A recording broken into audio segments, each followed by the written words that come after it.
The lush jungle of Uldum was home to the Tol'vir, who personally guarded a Titan facility known as the Forge of Origination. Mentioned briefly before, when Algalon attempted to ignite it, this weapon was designed to break down matter into a base state for later restructuring. This of course presumed the Titans would be able to visit later in order to do said restructuring. The Forge was of great interest to the Thunder King, Lei Shen.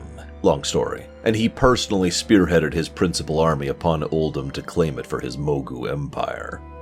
The Tol'vir knew they could not best him in the field, and thus ignited the Forge at a localized level, killing Lei Shen, his armies, and the jungles, leaving nothing but blistering desert in its wake. The Uldum research facility was reactivated by the surviving Tol'vir, ensuring that a powerful illusion would mask the realm from prying eyes. This field lasted for centuries, much to the frustration of one Bronzebeard, before the Cataclysm hit, damaging the facility and disabling the illusion. Uldum was laid bare for all to see, and many flocked to the desert in search of knowledge, treasure, and power. One of these groups was a hard-on-their-luck band of mercenaries, fresh out of having survived Vashir and seeking easy money. They were promptly captured by pygmies and sold to the Neferset Tol'vir. The Neferset were a particularly militant tribe of Tol'vir who had aligned themselves with Deathwing and the old god-loyal air elementals in exchange for the curse of flesh being lifted from them. Fortunately, Bud, despite still having a few screws loose, comes up with a clever plan, and they flee to the nearby city of Ram-Kehen. The Ram-Kehen king, Phaoris, was troubled by these trying times. Having ruled only in peace, he was wavering in his resolve towards war. Offloading the decision to his council, investigations into nearby difficulties ensued. Neferset forces polluted the only major river in the region, seeking to parch Ram-Kehen. The Ram-Kehen military was having troubles with some of its younger members, although one showed promise in tactics rather than battle. And the vizier's only son was kidnapped and nearly fed to crocolisks by the Neferset. The nearby city of Orsis declined to join the Neferset, and so, in retaliation, the city was blasted with non-stop winds, burying it beneath desert sands. This proved to be one of the final straws for the council, who was convened to give their votes, wherein the high priest informed the king that times of crisis did not call for such protocols or half measures. The king, bolstered by this, gave the call to war, and the Ram-Kehen descended upon the Neferset. The battles were long and costly, but with champion aid, the Ram-Kehen were able to slay the Dark Pharaoh and destroy the Neferset's central fortress. This left only the lost city of Tol'vir as a Neferset seat of power, championed by the air djinn Siamat, or so it seemed. General Hussam, the last remaining Neferset military commander, took the blessings offered by Siamat, only to turn on him while he was weakened from the effort, imprisoning him. Past him was the High Prophet Barum, mastermind behind the plan to turn on their allies once returned to stone. Nevertheless, the old god's influence still flowed through him, and all Neferset, a corrupt cause of the curse's crude removal. Nearby was Og. He had a crocolisk.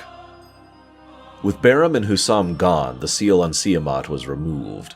Siamat was no minor air elemental. He was a member of the Conclave of the Four Winds, Al-Akir's personal lieutenants and preeminent amongst Skywall. If not for his weakened state and subsequent capture, he would likely simply flee.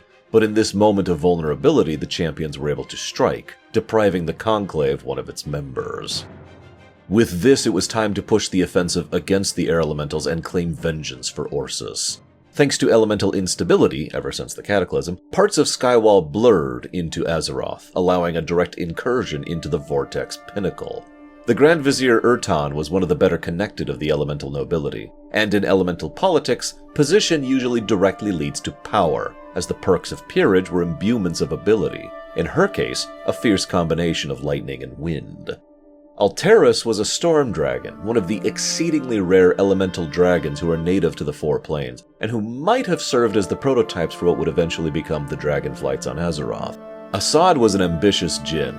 Dubbed Guardian of the Pinnacle by Al-Akir himself, he was seeking ascension to the Conclave of the Four Winds with the recent removal of Siamat. Sadly, he would not survive to collect on that objective, but the champions realized the unique opportunity afforded them. If one recalls, beings native to a plane are permanently destroyed if slain within their home plane. Al'Akir was fully supporting the Old God forces, but that didn't mean all air elementals would if given a choice not to, as, hinted at earlier, the political plotting of Skywall was quite intense. Thus his removal would be win-win for Azeroth. The first task, per the rules of nobility, was to earn an audience with Al'Akir, which meant defeating, though not destroying, the Conclave, perhaps more properly called the Conclave of the Three Winds right now. The Three Jinn were nonetheless quite difficult combatants, especially since none of them were as weakened or as chained as Siamat had been. That dealt with, the champions assaulted Al'Akir himself. This is the first time anyone had faced an elemental lord in their prime since the taming of Azeroth in the days of the Black Empire. This was no minor squall, and only at great cost did the champions manage to destroy him. Thus did the first elemental lord fall, leaving behind a massive power vacuum that crippled the air elementals for years to come, and, for the immediacy, effectively negated their support of the Twilight's hammer. All was not settled, however, as the hammer was still seeking the forge. To this end, famed archaeologist Harrison Jones sought out the aid of whomever would assist as he dealt with a rogue goblin named Schnatz and his private brigade of brigands. This group was actually quite skilled at archaeology themselves, and they were seeking the forge and its activation, prompting one of the champions to infiltrate their crew, which, after some shenanigans that definitely weren't references, lead to Schnatz's death and the champion and Harrison being rescued by none other than Bronzebeard, 2 steps ahead of everyone as usual.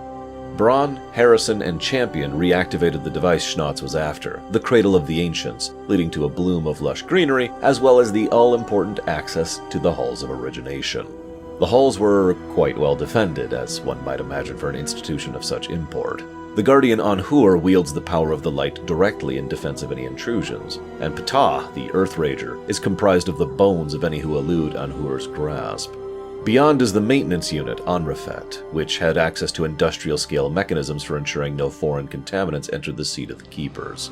The seat contained 4 powerful Watchers, each imbued with a specific concept to help manage and guide the halls: magic, life, destruction, and the sun. It is uncertain if these Keepers were corrupted by the Old Gods, or simply responding to external incursion as a threat. Regardless, each had to be felled. Satesh, of destruction, to deconstruct; Isiset, of magic, using arcane to craft order; Amune, of life, regulating nature to regrow; and Raj, of the sun, to both burn and bask in turn. With the Watcher's removal, Bronn was able to deactivate the forge, depower the halls, and finally end the threat of reorigination for good.